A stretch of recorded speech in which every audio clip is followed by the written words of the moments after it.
Pinubuo na namin yung mga pambako. Yung ilalagay doon. Opo. Yan, kita. Mahina lang naman yan. Yung kanto lang.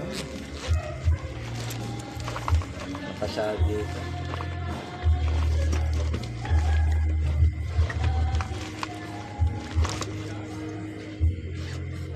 Kulitin ko siya pangunta.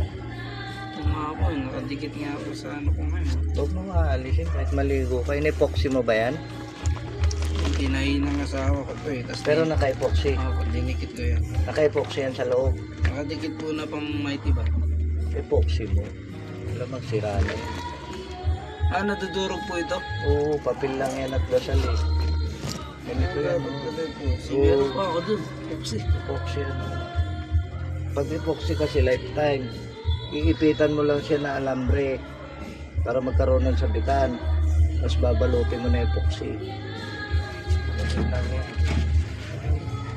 Maligo ka na may asin ha. Pag uwi mo. Lagyan mo na asin yung tubig. Ang laki oh. Wala ka na nakaway. Wala naman. Wala na ingit sa'yo sa trabaho. Wala naman. Nakasundo naman. Pag gano'n. Ang haba.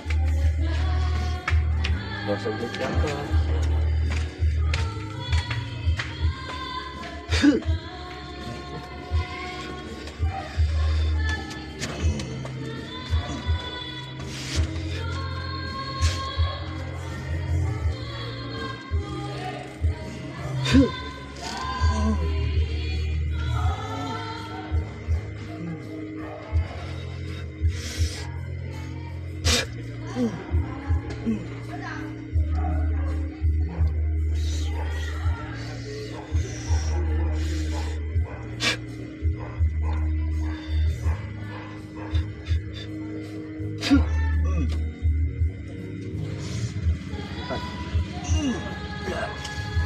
Todo ba? Lahat ilipat mo. Bakit mo siya pinirwisyo? Ha? Itim ka, di ba? Itim ka? Itim ka, di ba? Masusunog ka, hindi mo ako kaya. Ubusin mo yan.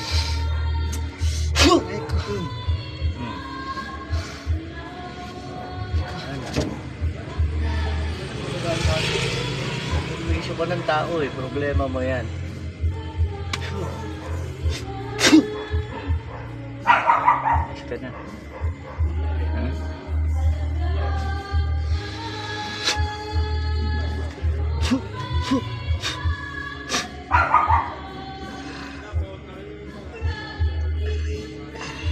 Perwisyo ng tao ha.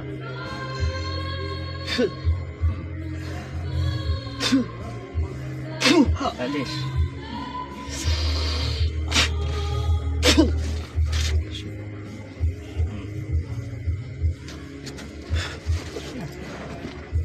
Tingnan mo kung masakit pa yung mga sugat mo. Tingnan mo kung masakit pa yung mga sugat mo. Sige, pisilin mo.